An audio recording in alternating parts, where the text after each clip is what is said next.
one, we're going to cover the last two examples on guided note C for Unit 11. Now, I'm doing something. You got to be quiet. My wife's in the next room. I'm doing something. I'm not allowed. I'm not supposed to be drinking highly caffeinated drinks right before bedtime. So I'm breaking a rule, and I'm probably going to pay for it because I'm probably not going to get to sleep. So I'm being very bad. So just don't say anything. Don't say anything. A lot of caffeine, and Mountain Dew's got a lot of caffeine. All right, so now the last two examples on guided note C. This is solving by factoring. All right, solving by factoring. So let's take a look at how. Well, we've already done 4 examples. The only ones I haven't done yet are when you have to get 0 on one side. Now remember, the steps are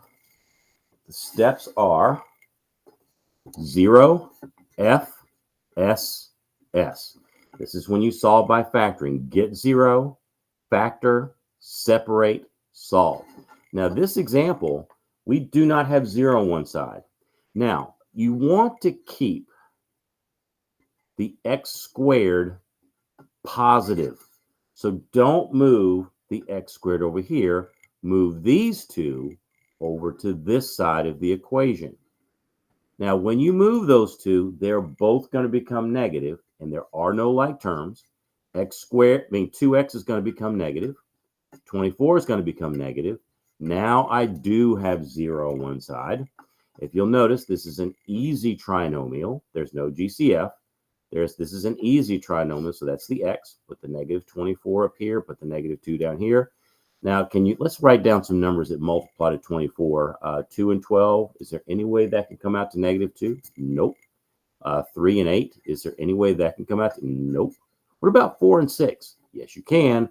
That's the ones you want. You want to put negative 6 here, positive 4 here. What do you do with those numbers? That becomes an x minus 6 and an x plus 4. All right, so we have gotten 0. We have factored. What's next? We separate our factors. X minus 6, x plus 4. Set them both equal to 0 and solve them both. That one, you're going to add 6. So that answer is going to be 6. This one, you're going to subtract 4. That answer is going to be negative 4. Remember I said one way to write your answers is in these braces. 6 and negative 4. But writing it like this is fine too, but you'll often see it like this. All right, now the hardest one. All right, so we've got to move both of these over to this side. All right, so when you move the minus x over here, it is going to become a positive x. That's going to turn this into a 5x. You're going to move the 1 over here, it's going to become a negative 1, so that's going to become negative 3. All right, 2x squared plus 5x minus 3. Now, we should always check for GCF. Does it have a GCF? Nothing goes into 2, 5, and 3. There is no x on all 3 terms, so no, there is no GCF. We have to do red motorcycle on this one. All right, so it's my father drives a red motorcycle. Now, let's take the m means take the 2 off and multiply it by the negative 3 on the end. X squared plus 5x minus 6. Now, why do we do that? Why do you multiply? It's because we have now turned this into an easy trinomial. This is now an easy trinomial. Put the negative 6 up here. You put the 5 down there. What two numbers multiply negative 6 and add to positive 5? 2 and 3 is not going to work. You've got to use 6 and negative 1. It's got to be 6 and negative 1. All right, so that's going to be x plus 6 and x minus 1. All right, so we have multiplied and we have factored. Now, you can't separate yet. We still have to do the drives a red motorcycle. D means divide. Divide by what? Whatever you took off the x squared, you got to put it back. Over 2, over 2. So we have divided. Now you reduce.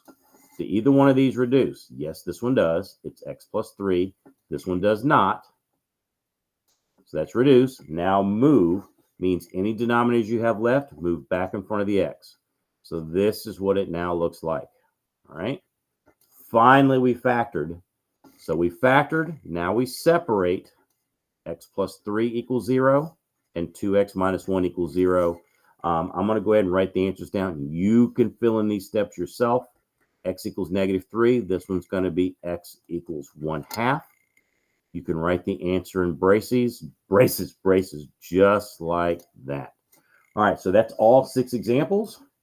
And I think it's either 1 or 2 Edpuzzles left.